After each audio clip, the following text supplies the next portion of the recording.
मन में उठ रहे सवालों को कैसे शांत करें, बेचैनी को कैसे शांत करें। इस कहानी में मैं आपको 4 ऐसी आदतों के बारे में बताने वाली हूँ जिसे आप अपनाकर अपने जीवन को एक अच्छी जिंदगी जी सकते हैं और अच्छे कामों में अपना जीवन व्यतीत कर सकते हैं।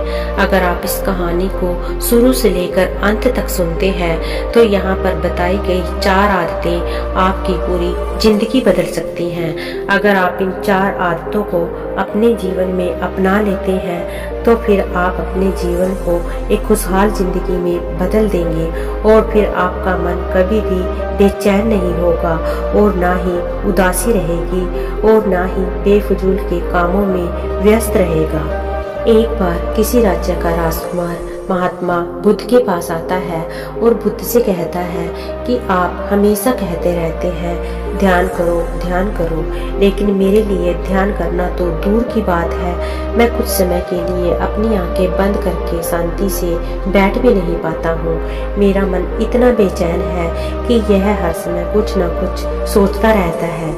जब भी मैं ध्यान करने बैठता हूँ तो मेरे अंदर विचारों का तूफान आने लगता है। लोगों के बारे में सोचकर, अपने जीवन की बीती घटनाओं के बारे में और अपने भविष्य के बारे में और ऐसे ही ना जाने कितने सारे अजीबोगरीब विचार लगातार मेरे मन में आते रहते हैं। मैं इन्हें रोकने की बहुत कोशिश करता हूँ, लेकिन जब मैं इन्हें रोकने में असफल हो जाता हूँ तो मैं ध्यान को तोड़कर बैठ जाता हूँ। इतनी बातें कहने के बाद वह महात्मा बुद्ध की ओर देखता है और कहता है, बुद्ध, आप मेरी इस समस्या का कोई समाधान बताएं। बुद्ध ने कहा, मैं क्या समाधान बता सकता हूँ। सोचो, तुम्हारा ही मन है, लेकिन यह तुम्हें कुछ देर तक आंख बंद करके बैठने भी नहीं देता है। कितना आजाद कर रखा है तुमने इसे। राजकुमार ने कहा, बुद्ध, मैंने बहुत सोचा, लेकिन मुझे अपनी इस समस्या का कोई समाधान समझ नहीं मिला, इसलिए मैं आपकी शरण में आया हूँ। आप ही कोई रास्ता दिखाइए। बुद्ध ने कुछ देर तक राजकुमार के चेहरे की तरफ बड़े ध्यान से देखा और फिर कहा, ठीक है, तुम ये 4 आदतें छोड़ दो और फिर तुम्हारा मन लगने लगेगा। राजकुमार पूरे ध्यान लगाकर बुद्ध की बातें सुनने लगा। बुद्ध ने कहा, पहली आदत, दूसरों के मन को पढ़ना छोड़ दो। तुम और तुम्हारे जैसे ज्यादातर लोग यही गलती कर रहे हैं कि वह दूसरों के मन की बातों को पढ़ने का प्रयास कर रहे हैं कि अच्छा, सामने वाला मेरे बारे में ऐसा सोच रहा है।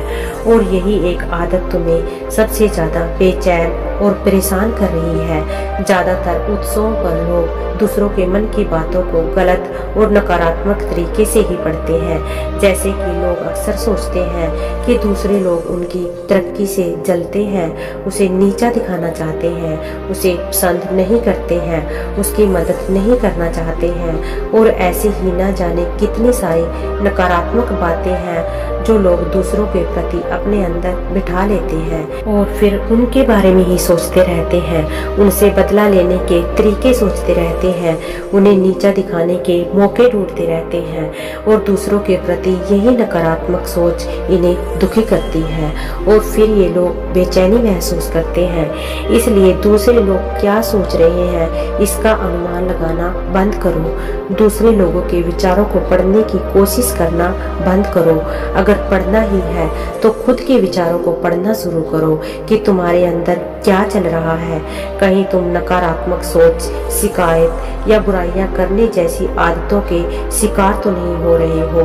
बुद्ध ने कहा, दूसरी आदत, ये सोचना कि असफल हो गए तो लोग हंसेंगे। हंसने दो।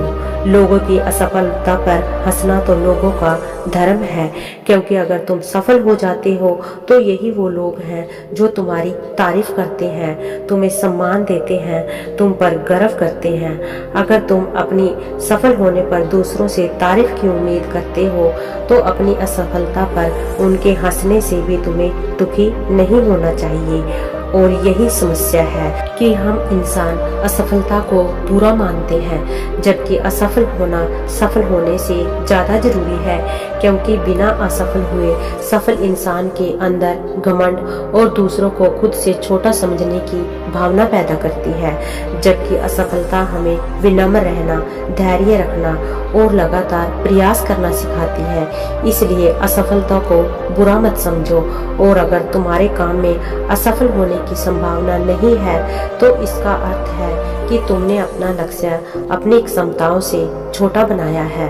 और अगर लोग तुम पर हंस नहीं रहे, तुम्हें ताने नहीं मार रहे, तुम्हारी बुराई नहीं कर रहे हैं, तो तुम अंदर से मरे हुए हो। तुम अपनी मानसिक सीमाओं से बाहर जाकर कुछ नया करने का प्रयास नहीं कर रहे हो, क्योंकि असफल भी वही होता है जो कुछ नया करने का प्रयास करता है। और एक बात हमेशा याद रखना, अगर तुम्हारे अंदर असफल होने का साहस नहीं है तो तुम कभी भी बड़ा लक्ष्य हासिल नहीं कर सकते हो जो तुम करना चाहते हो। इसलिए असफल होने और लोगों के हंसने से डरना बंद कर दो। बुद्ध ने आगे कहा, तीसरी आदत, समय को काटना छोड़ दो। लोगों को लगता है कि वो समय को काट रहे हैं, लेकिन असल में समय हर बार उन्हें काट रहा है।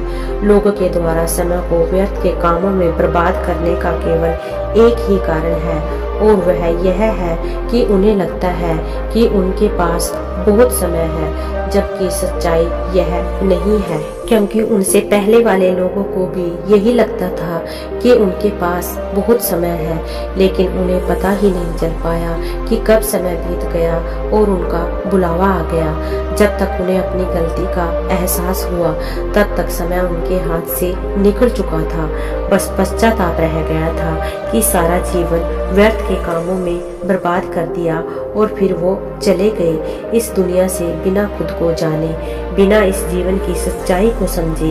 इसलिए जब तक यह जीवन है, इसे अच्छे कामों में लगाओ, खुद को जानने में, दूसरों की मदद करने में, लोगों को सही राह दिखाने में, मानव के कल्याण में। और दूसरी बात, समय को बर्बाद करने से आज तक किसी को खुशी नहीं मिली है। हालांकि समय काटने से तुम्हें क्षणिक खुशी तो महसूस हो सकती है, लेकिन जब तुम्हें होश आता है और तुम देखते हो कि कितना सारा समय बर्बाद किया जा चुका है, तब तुम्हें खुद पर क्रोध आता है और तुम पश्चाताप के भाव से भर जाते हो। और फिर यही पश्चाताप का भाव तुम्हारे अंदर तनाव पैदा करता है और तुम बेचैन हो जाते हो और लगातार अपनी उस गलती के बारे में सोचते रहते हो। फिर तुम्हारा किसी भी काम में मन नहीं लगता है और तुम उदास रहने लगते हो, और यह चक्कर लगातार चलता रहता है, जिसकी शुरुआत हुई थी समय को काटने से। इसलिए समय को काटना बंद करो और वो करना शुरू करो जो जरूरी है, बुद्ध ने कहा। चौथी आदत, यह सोचना छोड़ दो कि मुझसे बड़े बड़े लोग नहीं कर पाए तो मैं कैसे कर पाऊंगा। असल में खुद से दूसरों की तुलना करना ही व्यर्थ है। सबकी परिस्थितियां अलग हैं, सबकी सोच अलग है। क्या हुआ, दूसरे नहीं कर पाए, हो सकता है तुम ही कर जाओ, क्योंकि अक्सर वही लोग इतिहास रचते हैं जिनसे ज्यादा उम्मीद नहीं होती। और फिर हो सकता है जिसे तुम बड़ा समझ रहे हो, जिसके लिए तुम सोच रहे थे कि उसने बहुत मेहनत की थी, बहुत प्रयास किया था, उसने कभी उतना प्रयास किया ही ना हो, केवल मेहनत करने का दिखावा किया हो, क्योंकि ज्यादातर लोग कभी उतनी मेहनत करते ही नहीं है जितनी उन्हें अपने लक्ष्य प्राप्ति के लिए करनी चाहिए। दूसरे लोगों के सामने यह दिखाने का प्रयास करते रहते हैं कि मैंने तो बहुत मेहनत की थी, लेकिन मेरी किस्मत ही खराब थी। और यही वो लोग हैं जो दूसरों की बातों ही बातों में कहते रहते हैं कि जब इतनी मेहनत करने के बाद मैं नहीं सफल हो पाया तो तुम कैसे हो पाओगे।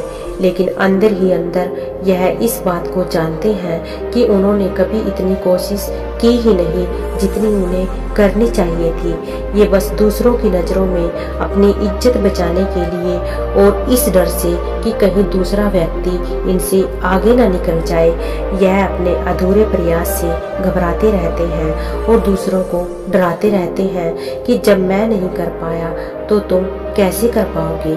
इसलिए किसी दूसरे असफल व्यक्ति को देखकर ये सोचना छोड़ दो कि तुम भी असफल हो जाओगे। तुम बस अपना सर्वश्रेष्ठ प्रयास करो और बाकी सब समय पर छोड़ दो।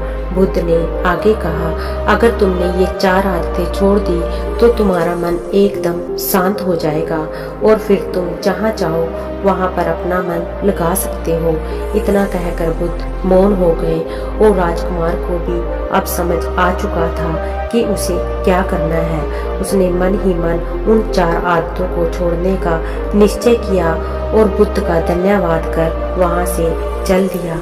तो दोस्तों, इस कहानी से हमें यह शिक्षा मिलती है कि हमें यह नहीं सोचना चाहिए कि लोग हमारे बारे में क्या सोच रहे हैं। अगर मैं कोई काम करता हूँ तो लोग उस काम को लेकर हंसेंगे तो नहीं। इसके अलावा हमें अपने व्यर्थ ही समय बर्बाद नहीं करना चाहिए और इसके अलावा हमें कभी भी यह नहीं सोचना चाहिए कि अगर किसी व्यक्ति से कोई काम नहीं हो पाया तो मैं उसे नहीं कर पाऊंगा। अगर दोस्तों आप मेहनत से किसी भी काम को करते हो तो कोई भी काम छोटा या बड़ा नहीं होता और एक ना एक दिन सफलता अवश्य मिलती है।